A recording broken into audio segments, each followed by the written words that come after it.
Olá pessoal, graça e paz do Senhor Jesus seja com todos nós. Uma ótima quarta-feira para todos. Hoje é dia 20 de setembro de 2023. Seja muito bem-vindo ao nosso Imersão Bíblica, devocional diário de estudos das Sagradas Escrituras. E nesta quarta-feira nós vamos de Gênesis capítulo 33 e o tema do devocional de hoje é a reconciliação. E eu já vou ler o texto aqui que vai dar base para a nossa conversa e hoje a gente vai basicamente ficar nele. Esse aqui é de fato o texto-chave, mas com certeza ali ele vai nos ajudar bastante aí na nossa meditação de hoje, tá bom? Vamos lá. Diz assim o texto então, Gênesis 33, a partir do versículo 8. Esaú perguntou: o que você pretende com todos os rebanhos que encontrei pelo caminho? Ser bem recebido por ti, meu senhor, respondeu Jacó. Disse, porém, Esaú: eu já tenho muito, meu irmão, guarde para você o que é seu. Mas Jacó insistiu: não, se te agradaste de mim, aceita este presente de minha parte, porque ver a tua face é como contemplar a face de Deus. Além disso, tu me recebestes tão bem.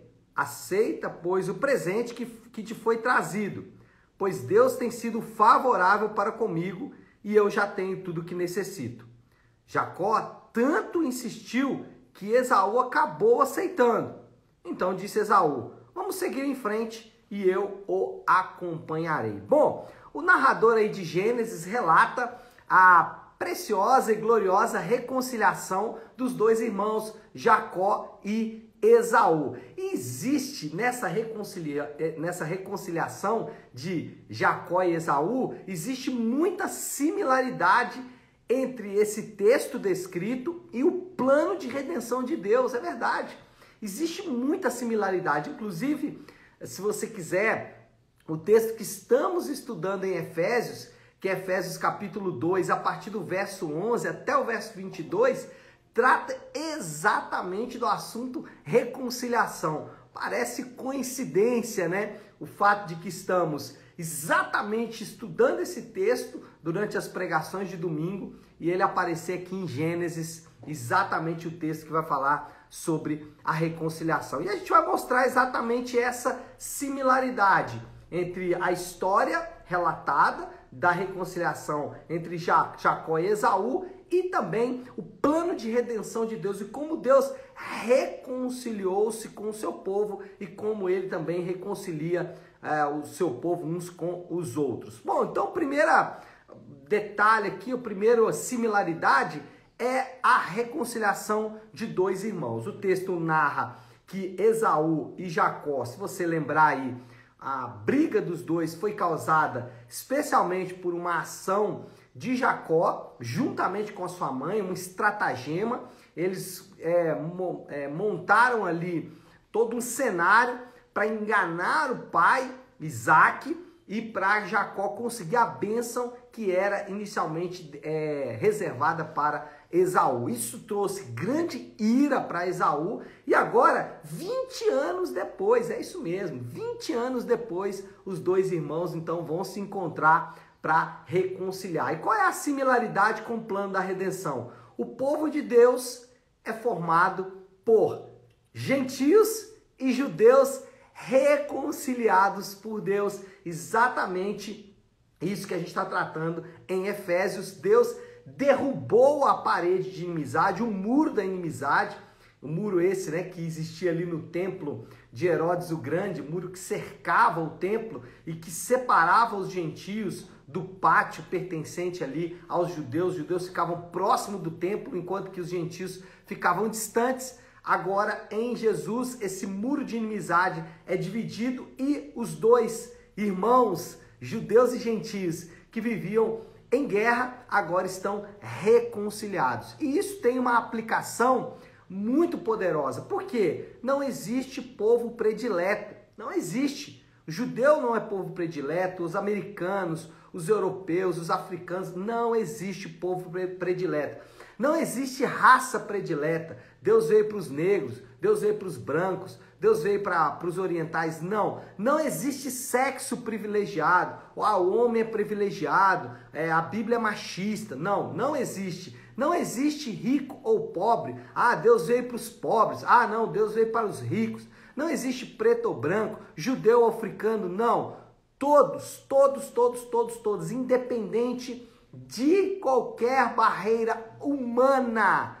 Não existe diferença. Todos precisam da mesma porção de graça. E é isso que nós aprendemos na redenção. Não importa se é rico, pobre, preto, branco, judeu, africano, brasileiro, oriental, não importa se é homem, mulher, criança, velho, não importa. Todos precisam da mesma graça de Deus. Então a primeira coisa aí que a gente vai ver é exatamente a similaridade entre a formação do povo de Deus. O povo de Deus é formado por Deus através do sacrifício de Cristo e essa graça é que une esse povo.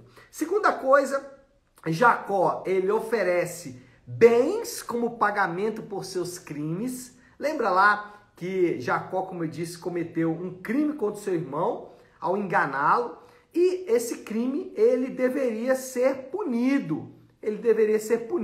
Então o que Jacó faz? Você lê o texto. Ele oferece os seus bens como pagamento pelos seus crimes. Ele fala, olha, os meus bens estão aqui à disposição de você, meu irmão, porque eu o enganei, reconhecendo ali, então, que ele havia cometido exatamente o seu crime. E qual é a similaridade com o plano da redenção?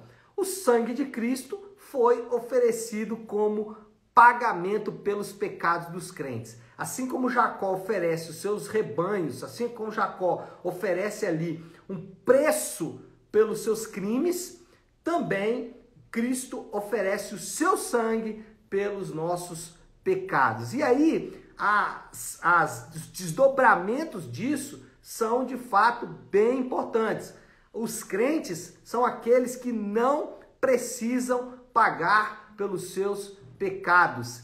Eles foram todos perdoados. Essa ideia nefasta, pagã, de que os crentes precisam pagar os seus pecados de alguma forma, isso é uma afronta à redenção oferecida por Deus. A ideia de causa e efeito, a ideia de que alguma coisa que eu estou vivendo hoje é resultado de algum crime que eu cometi no passado, isso desvaloriza o poder da graça e o poder da salvação de Deus e deve ser rejeitado peremptoriamente por aqueles que são cristãos. O crente é aquele que confia que os seus pecados foram perdoados, então ele não está pagando pecados.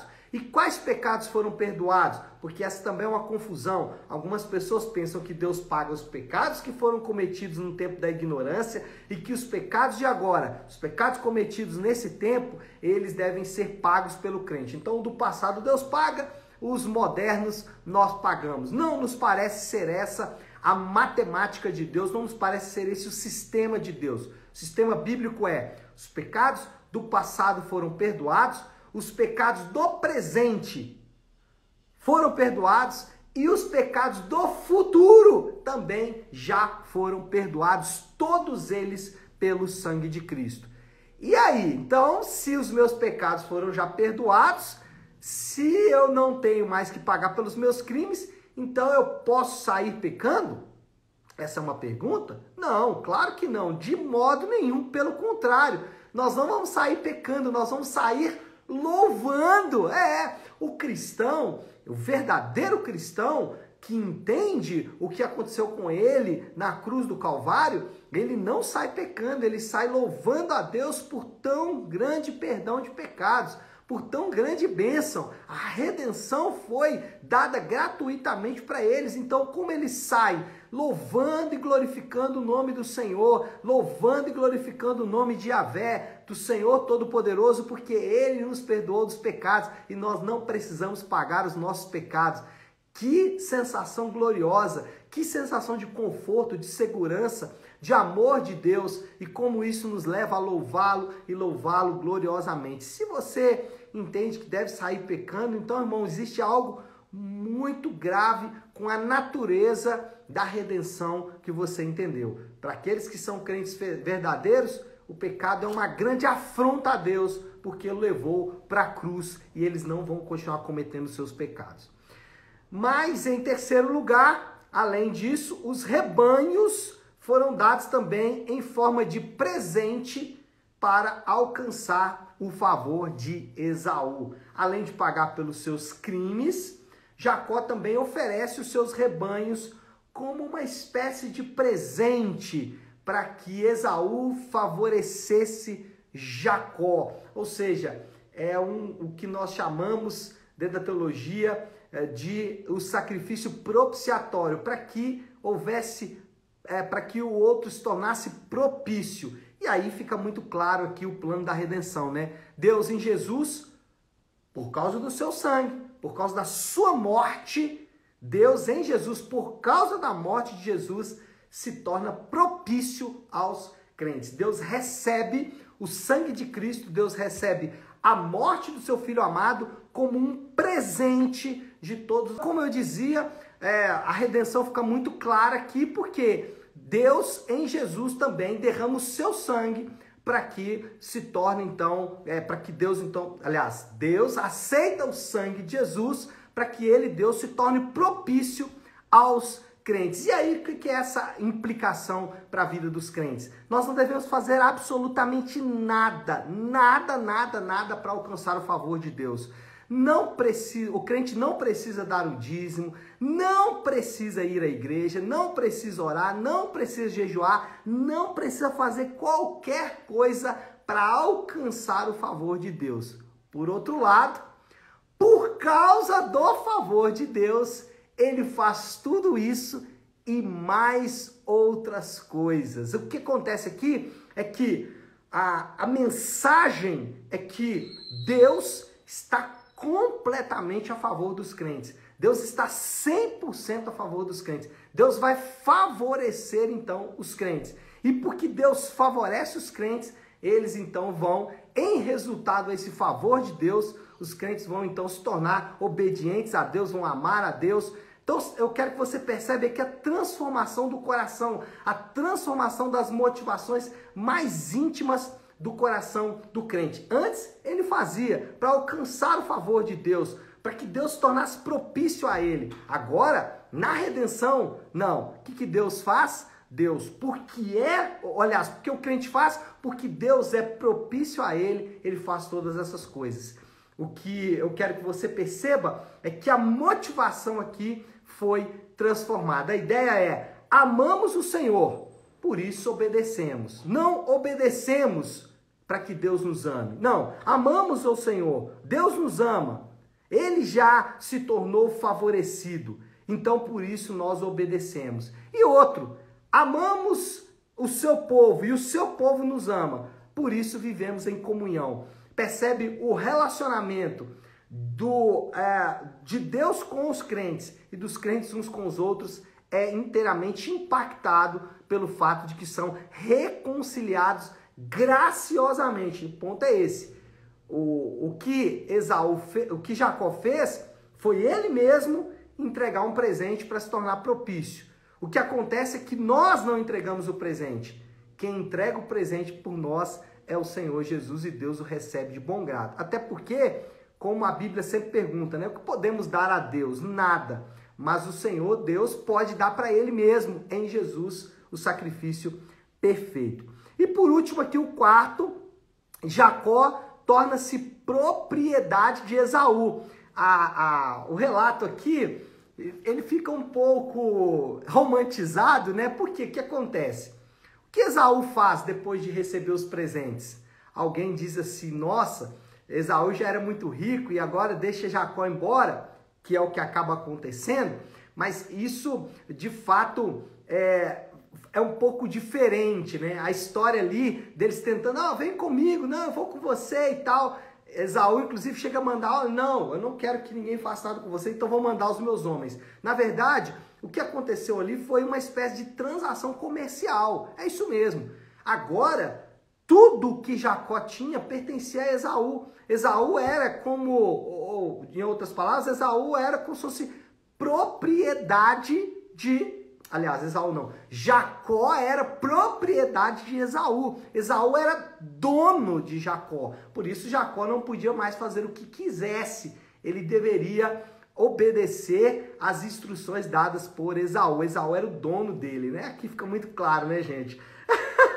Os que foram comprados, nós, né, os crentes, foram adquiridos para servir outro Senhor. E a implicação disso, o desdobramento é muito claro, né? Os crentes não fazem o que querem, eles devem seguir um outro Senhor. Eles não podem ir para onde querem, eles não podem amar o que quiserem, desejar o que quiserem, não. Agora eles têm um novo Senhor e devem obediência a esse novo Senhor porque foram comprados. A questão aqui é uma questão mesmo comercial.